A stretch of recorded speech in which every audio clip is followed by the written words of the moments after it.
Hello students, आज हम analysis की सेमेस्टर थर्ड जीएनडीयू की फर्स्ट चैप्टर सीक्वेंसेस की एक इम्पॉर्टेंट थ्योरम करने जा रहे हैं। उससे पहले हम डेफिनेशन करेंगे मोनोटोनिक की।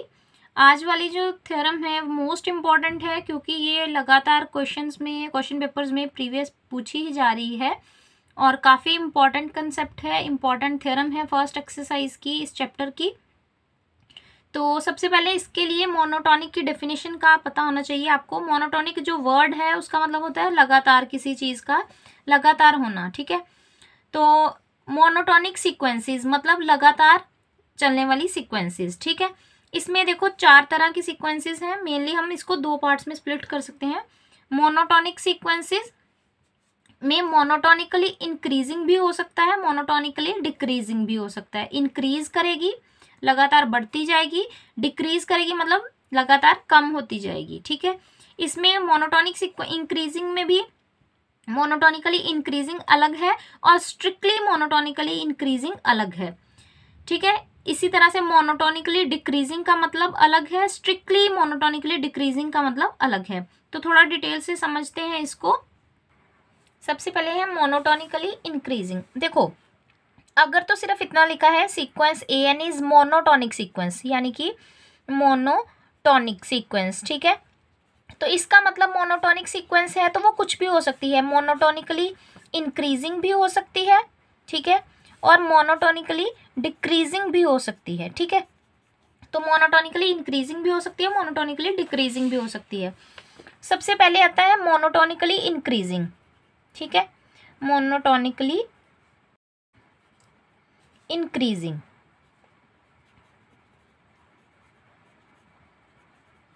ठीक है। कोई भी सीक्वेंस है, मान लो ए एन सीक्वेंस है, वो मोनोटोनिकली इंक्रीजिंग है। इसका मतलब क्या हुआ? इसका मतलब ये है कि उसका जो A1 है और A2 है इंक्रीज कर रही है, मतलब बढ़ रही है। तो मतलब A1 छोटा होगा, A2 उससे क्या होगा, बड़ा, या फिर इसमें इक्वल का साइन भी आएगा क्योंकि सिर्फ मोनोटोनिकली इंक्रीजिंग बोला है। अगर यही स्ट्रिक्टली मोनोटोनिकली इंक्रीजिंग होगा तो इसका मतलब है सिर्फ बढ़ना ही बढ़ना है, मतलब पिछले वाली टर्म से आगे वाली टर्म बड़ी ही होगी। इसमें क्या हो सकता है, बड़ी या बराबर भी हो सकती है कोई टर्म, ठीक है। लगातार बढ़ती जाएगी या कोई टर्म किसी एक टर्म के सीक्वेंस के बराबर हो सकती है। सीक्वेंस की कोई एक टर्म किसी के बराबर भी हो सकता है बराबर, सभी बराबर हो। तो इस तरह से मतलब असेंडिंग ऑर्डर में सबसे पहले छोटी, फिर बड़ी, फिर उससे बड़ी।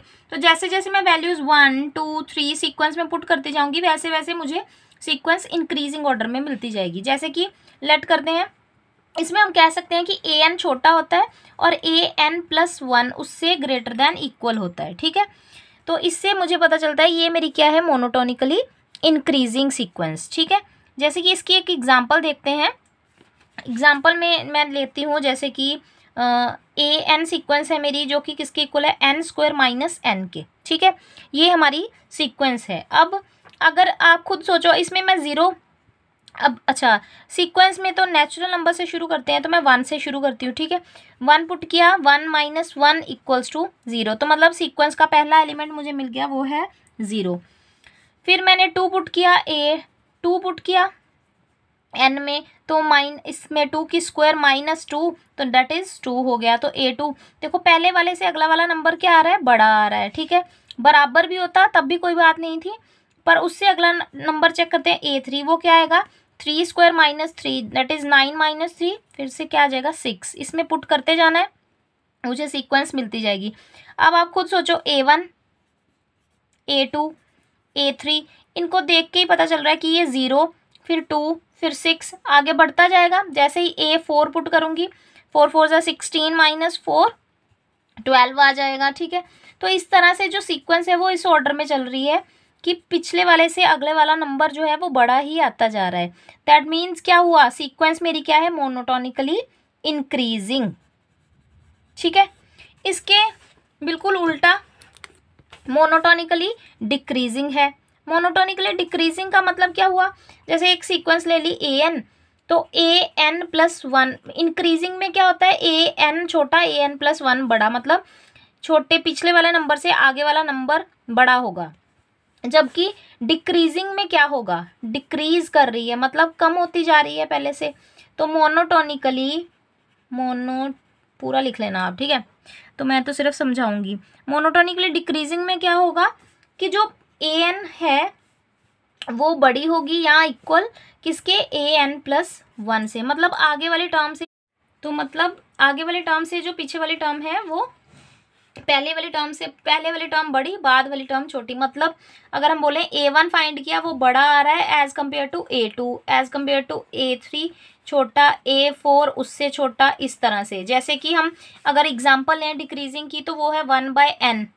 ऐसी जो सीक्वेंसेस है आप खुद सोचो, a1 निकालोगे तो क्या आएगा 1/1, a2 निकालोगे तो क्या आएगा 1/2, a3 निकालोगे तो 1/3।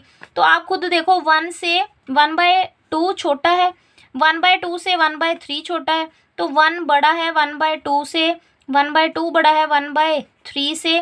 तो इसका मतलब क्या हुआ, a1 बड़ा, a2 छोटा, a3 उससे छोटा। तो ये क्या है, सीक्वेंस डिक्रीजिंग है, मोनोटोनिकली डिक्रीजिंग, लगातार डिक्रीज करती जाएगी, है ना।